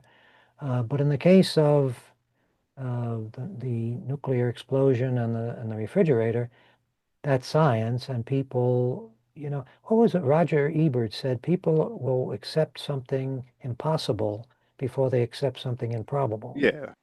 And I think that that's the sort of thing he was thinking of. Well, that just always bugged me that's the one scene. Not even the CGI gopher. Him getting in a lead line fridge to survive is what seems like destroyed the whole series for fans. And I'm like, I mean, it's an action adventure movie. It's a based off. I'm sure the serials that it's based off had more outrageous stuff in it. You know what I'm saying? Even the other movie, I was trying to think of other scenes in the other films Well, they that jumped out of were a plane with just a raft. raft. Okay, yeah. Not For some reason, recommended. I was confusing that with something else. But yeah, so that wasn't that one. The whole mine car thing. I mean, it just seemed. I just always bugged me that one scene is people were like, well, that ruins it. I mean, I don't like that movie. I didn't really care for the Crystal Skull, but it wasn't because of that one scene. Yeah, that wasn't the thing that got me. The thing that got me was the swinging in the trees with Shia LaBeouf or whatever his name Yeah, is. with the monkeys, with the With CGI the monkeys. CGI Yeah. monkeys, yeah. And also, isn't that the one where they have the Nazis with the machines that chop down the trees? Yeah, yeah. And of All course, of it that ends with an looked alien. It ends in a gigantic ends with an alien shit. I'm alien. like, so, I mean, that's far-fetched also. Well, I think that if I was Indiana Jones and somebody was chasing after me with a gun, I would possibly jump out a window and take my chances that I'll land on something Yeah. soft. But if I know a bomb is about to go, a nuclear wet bomb is about to go off, I guess it was an atomic bomb back at that Yeah. time, He's at the uh, test site. it wouldn't occur to me to climb into a refrigerator because I wouldn't make first of all, you could say, well, is that a lead line refrigerator? Is that strong Yeah, yeah. enough? I mean, how does he know? Right? I think it's been a while since I think he opens the door of it and it says on the door somewhere lead lined. Oh, okay. I'm pretty sure they set that up. Uh, but even so, I have a feeling if I was in a place where an atomic bomb was about to go off, I wouldn't be checking refrigerators. Right. So that would be the bit of implausibility. I don't know what I would do in that situation, but maybe that's the reason why that film didn't really hit people the right way. Right. Indiana Jones should not be in the atomic age. Yeah. Indiana Jones should be a 1930s character, and all the menace and threats that he faces should be things that are organic, right? Like Yeah. spear darts and boulders rolling behind him and stuff like that. Also, let's be honest, the reason why the Indiana Jones movies, well, the first two anyway, were so exciting was because the stunts were fantastic. Oh yeah. Watching somebody, assuming that somebody's in a refrigerator while it flies around, it's not a Yeah. particularly impressive stunt, right? I didn't see any stunt in that movie in Crystal Skull that No. amazed me or impressed me at all. No. And I'm afraid we're in a time now in the history of movies where stuff like stunts won't impress people anymore because we will just, even if they do the stunt, we're just going to naturally assume it's The CGI. CGI, yeah. CGI, Unless it's a Tom Cruise movie, then you know for sure he Well, 100% done his own stunt. of course, they never shut up about it, right? Uh, that's true. I guess there's still a lot of people doing, but really, when you go and you look, like there's a guy on YouTube that does these sort of little documentaries about the use of CGI in movies, and his argument is they're lying. They use Yeah. CGI. They use them in the Tom Cruise movies. He may be doing stunts, but the stunts are augmented With the by CGI, or yeah. enhanced by CGI, right? I mean, I'm still impressed that he hangs off the side of an airplane while it's being flown, but you Well, know, yeah, he's an impressive person. I think there's a lot yeah. of positive things you could say about Tom Cruise. Uh, but I also wonder sometimes why. Why is he still doing stuff like that? Yeah. I mean, he's my age, and I wouldn't be hanging off the side of a Yeah. plane, you know. But I'm also not being offered $50 million. $1 to do it, yeah. Maybe if I were the thing that scares me maybe even more than the plane is climbing around those like those very tall, like he went up to the Oh, the top of skyscraper. yeah, Yeah. one of the tallest buildings. It's like in Abu Dhabi In or something, Dubai, yeah. or Dubai. Yeah, that scares me. I have a fear of heights that seems to be made worse when I'm in a building looking down at a city. Yeah. There's something about if I was floating on a what do they call the parakites?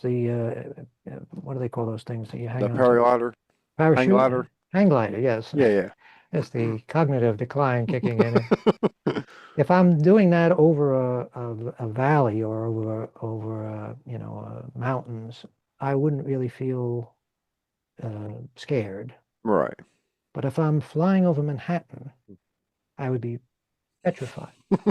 And I don't know why that is. I don't know why flying over occupied space with all these buildings, maybe just because it looks so hazardous. I mean, if you Yeah. have to land, what are you going to land on? But so that's the only thing about Tom Cruise. I wouldn't be climbing around the top of those buildings, but Right. and I suppose at some point he's going to have to stop hanging off planes as well, right? Yeah. I would say he does it. He probably enjoys it. I mean, I hope so. yeah.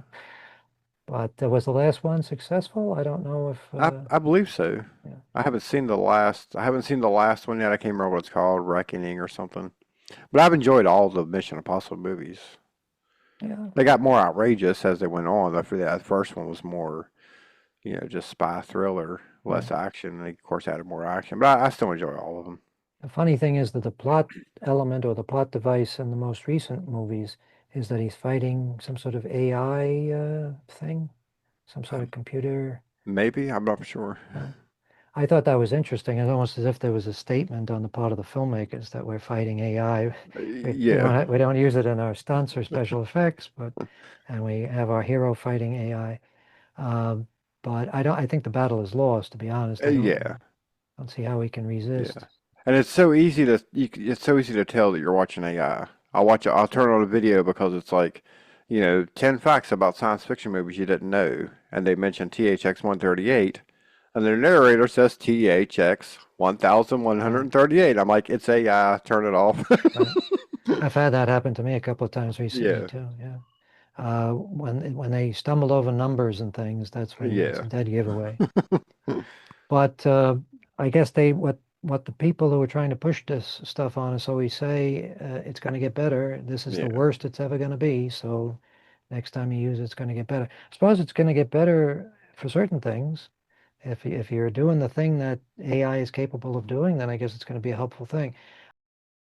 The experience I've had recently researching, doing fact checking for our show, using Google's AI summaries, it's frequently wrong. Yeah. And what bothers me more than anything else, it's emphatically wrong.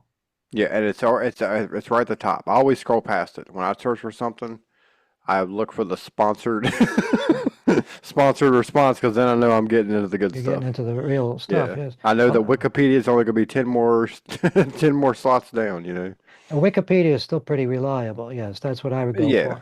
for. But I had the experience recently. I just out of for shits and giggles, I typed in what did David Lynch, because I was watching a lot of David Lynch. Yeah. What did David Lynch think of Ed Wood?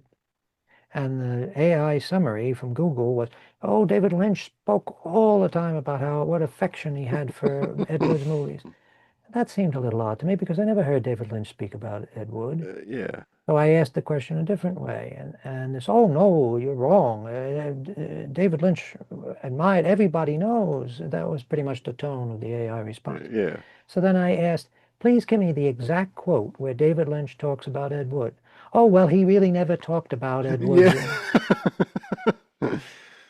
Yeah. It's like they're pulling your leg, right? Yeah, And that yeah. happened multiple times with different topics where first the AI was adamant that that the facts that it was presenting me were the correct ones. And then 2 or 3 questions later, it completely reverses. Yeah. It's almost like they're doing it for people that's the answer that person wanted. Yes. So they're going to be happy with it and they're not going to research it anymore. That's think that's it. that's what these AI search bots feel like to me. Let me give you the best, happiest, fulfilling answer, and then, you'll go away. Yes, the chatbot knows so much about you that it can give you exactly the political answer or the philosophical Yeah. answer that you want to hear. So I think that is a part of it, yeah. Yeah. But in any case, As far as I've been able to find, David Lynch never spoke about Ed Wood. Anyway, I'm all talked out now. Yeah, me too. But we'll definitely come back and do this some more now that I'm gonna have a lot more free time. So Oh, I'm glad to hear that. yeah. Incidentally, I should note the passing of your lovely little animal, the little Yep. dog. Yep. Lost What- Brody What this was the past name? year. What was the name again? Brody. Oh, it was a sweet animal. I'm sorry Yeah, I that. actually got a I'd put it on Facebook before, but the brand Chewy, which sells pet stuff, they'd actually sent me an oil painting Oh, of wow. Brody. That's very good likeness. Yeah, Yes. yeah. Oh, that's great. And the cat is still okay. Yeah, still got the cats. All Yeah. right. Well, that's They're just encouraging. he's just not in the room right now. Well, the only reason I felt that we should mention the dog is because the dog actually was heard in a number of our On a episodes. couple of episodes, whining in the background, yes. Made an appearance. Yeah. Now is going Actually to Billy appeared. He here. actually appeared on one episode. I think you weren't on it. It was back when I was doing it with Billy and Aaron. All right. I think I held him up and showed everybody on camera. All right. Yeah, like I said, we'll definitely come back on here, do some more movies, TV shows. Stick to one subject, hopefully, which we Yeah. never really do. We always go off on other stuff. Well, we don't do this all the time. This was Yeah. meant to be a sort of a freewheeling episode, Yeah. but And this is the first time we've done it since we recorded E.T. or Jaws. I know we released them in flip-flop order, but I Yeah. think we recorded Jaws or E.T. last. I think you're probably right. Yeah. Yeah. Both of them were probably last summer, right? Yeah. So Yeah, it's because been a while. we just decided to save the Jaws and release it for the 50th. But Right. we had actually recorded it even before then. And I was late with it even on the 50th. I was still at it. Yeah. Gave you a whole year and you still couldn't get it. See, I thought you had just given up on me. I figured, oh, we haven't heard from Carrie in a while. He's probably- No, just busy there for a while. So But well, anyway, I'll look forward to, like I say, Twin Peaks is certainly something that I have plenty to say about. So if you ever, I don't know, I guess that's the big problem, right? You'd have to sit through the whole fucking thing. I'd have to watch the whole. I mean, I've seen the movie Firewalk with Me. I loved it. Yeah. I didn't really watch the series, and I haven't seen the new series. So that's something I would definitely have to sit down and watch. One thing I should say, if you do get any sort of, this is terrific. And that's the entire series. This That's is the the original. entire series and the Okay. movie. And the movie. Okay. Got the 3 seasons, the movie, and they say 20 hours of special features. I'm not anywhere near finished with the special Right, yeah. features, but it's really terrific and it looks great, sounds great. Okay. So I'll I have would to pick that recommend up. And 50 that's a bucks. Blu-ray. Blu-ray, yeah. 50 bucks for that. Very Yeah. good deal. I I'll feel very use my happy. 10% discount. I'll get her for what, $48? Well, as well, I have to say that is an that third season is a work of art. Yeah. I'm looking forward to talking about that. Yeah, we'll have to do that. But this was a fun episode, and we'll definitely have to come back and do it again. Thank you, Carrie. Yep. Take care.